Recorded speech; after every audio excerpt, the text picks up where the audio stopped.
David Jacoby. And on the cool check-in. Together, we are Jalen and Jacoby. What do? We get the people what they want.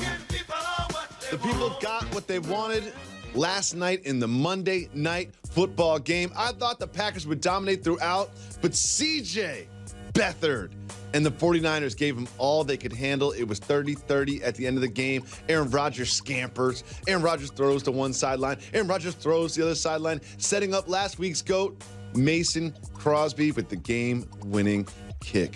Jalen Rose, here's a question. It's good that the Packers won, but it kind of feels like a loss when you barely beat the 49ers. Is that fair? That's fair, but here's the thing I've noticed, in particular with national media. When you talk about the Packers team, you tend to convolute it with the greatness of Aaron Rodgers. Yep. Not realizing that they have a lot of holes in their team. Their defense, Yes. as you saw yesterday, is not as stiff as it should be. They don't have a notable run game to speak of. And Aaron Rodgers is clearly hobbled by his knee injury. However, he did have 3 receivers catch for over 100 yards. Devontae Adams has been balling consistent. It is. I mean, there is this question. It's like, are there enough weapons around Aaron Rodgers? And they went out and they got Jimmy Graham. They've got Devontae Adams. But does Aaron Jones, Jamal Williams, and Ty Montgomery enough? Like, are those 5 sort of like skilled position players enough? They're a good team. They're just not a great team. And if you look at the landscape of the NFC, the Rams have clearly become the class of the conference. Clearly. And so if that's the measuring stick, then of course they're not as good as that team. But they should be a playoff squad. When you do have Aaron Rodgers, he can do magical things. He does. Once the playoffs start. Stay tuned. He does magical things. Like, But they're Aaron not Rodgers winning the comes division. back.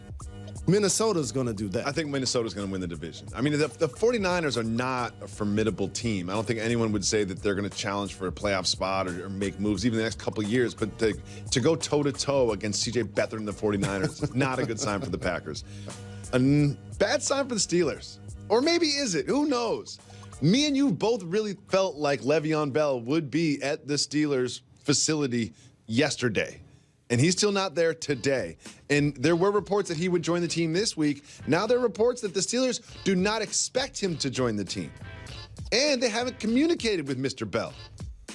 Why isn't he playing football? Well, here's the thing. A line of distinction is if he doesn't report week 10, then he's basically going to forego free agency. So we know that's not going to happen because that would make everything that's happened to this point basically moot.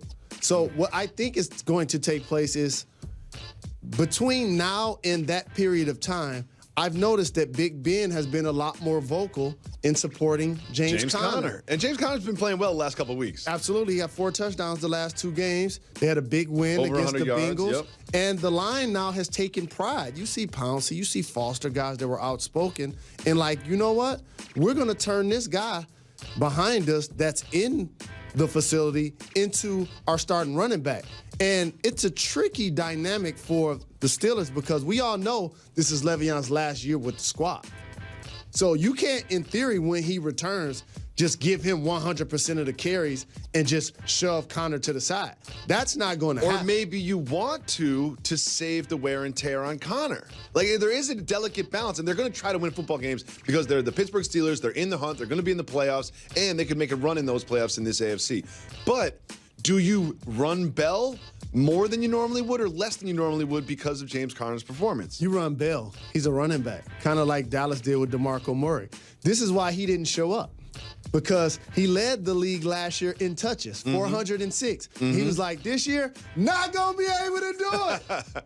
I'm getting my bread at all costs. So right now, he's probably in the studio, touching up his album. He ain't tripping. Jet skiing around Miami. He eventually will show up. Does he show up this week? This would be the week to show up. Get yourself in shape. You show up to the camp. You get $800,000 for not playing a football game. He still can show up. It's not done just yet. Oh, I know.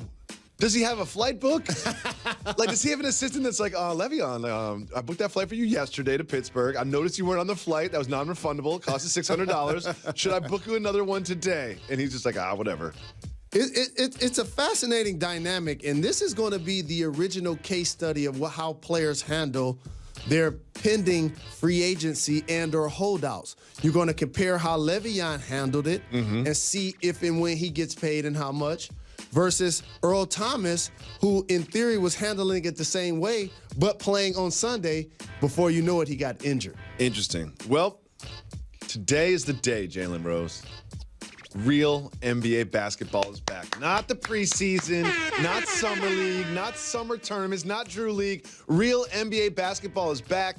And one of the more interesting teams to start the season are the Houston Rockets. And James Harden, the leader of that team and the MVP of the league, was asked about the expectations on that Rockets team. Let's listen to James. There's a lot of outside expectations for this team. What are your expectations? No answer. Championship. I just thought maybe you'd expound on it.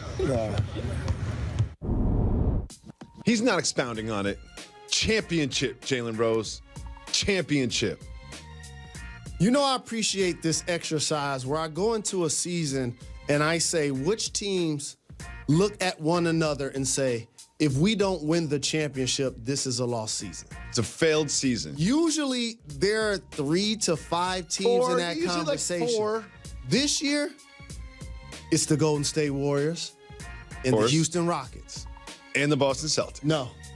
Yes, sir. The Boston Celtics could make it to the NBA Finals and celebrate their year. They could say, oh, we're just integrating Gordon Hayward and Kyrie back into the team, and we're working out some young guys. We're getting better. And then the next year, that's fair. Correct. I think that's fair. Correct. However, if you're Houston, you can't beat the Warriors in the Western Conference Finals and then lose in the championship to whoever comes out of the East. I could see that happening.